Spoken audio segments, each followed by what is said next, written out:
So I just realized that my goal now, if you go by the charts, I'm supposed to be 175 pounds, and I've never been that my whole life. Even when I was a baby, I think I was 176. Like, so for my height, I'm never gonna. I should be taller, is what I should be.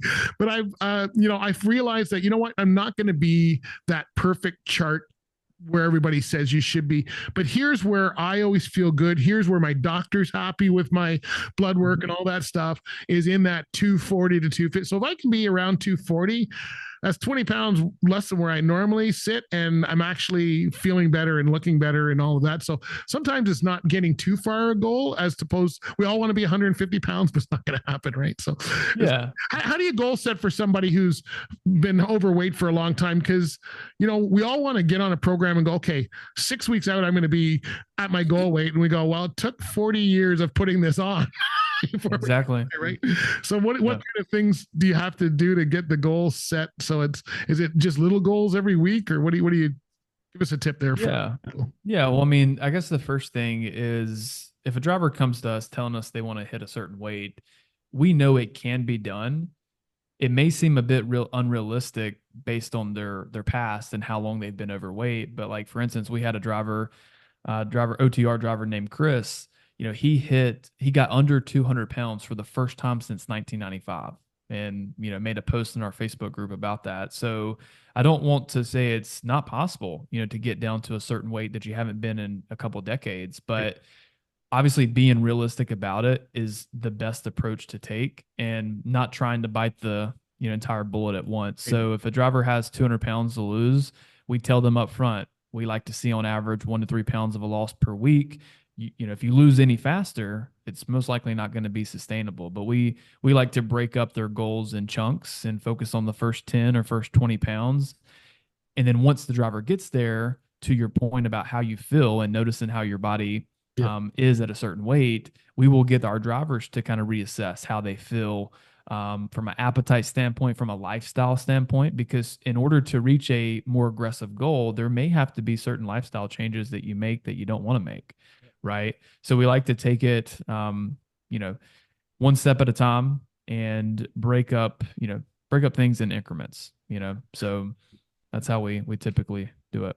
That's, because we, as drivers, and depending on how long someone's away, if they have a partner, they may not see that partner all the time. Like if my wife and I are going out every day and she's going, oh, you're not really going to wear that, or that's starting to look tight on you, or whatever, you kind of have a gauge. But when you're gone for 2 weeks and you never have to talk to your partner, and you wear whatever you want, it's never, tight fitting or whatever, you don't sometimes realize that you're getting heavier as you go along. You don't have that break. So it's great. Let's talk. I want to just talk exercise, and then we're going to get into how your app works and all of that. But exercise with drivers is another problem. Now, I used to have a stair stepper. I used to have a Peterbilt with a big bunk, and I had a actual stair stepper in the back. I was actually able to do stair stepping. I love to walk. I used to walk a lot. I know drivers that carry bicycles and all that kind of stuff with them.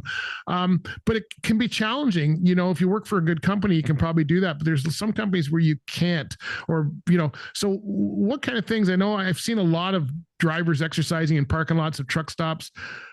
I'm not sure that's going to work for me. I mean, if it was a park area, okay. But if it's the middle of a paved parking lot, some guy's going to back over me. I know. So what kind of exercise can a driver do? Like when should a driver be exercising? It doesn't seem feasible when you wake up at a dock to go for a walk for an hour. It's not always going to work, right?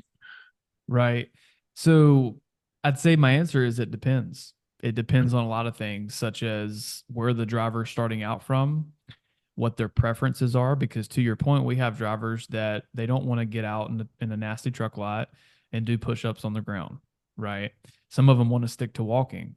I think what matters most is literally drivers take into account their preferences, their schedule, things of that nature, and, looking at the options out there. So you have obviously walking, maybe setting a step goal. That's what we do for some of our drivers.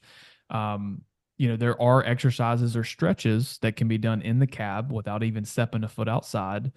So I would say, yeah, there's a multitude of things that you can do in the cab, outside of the cab, walking.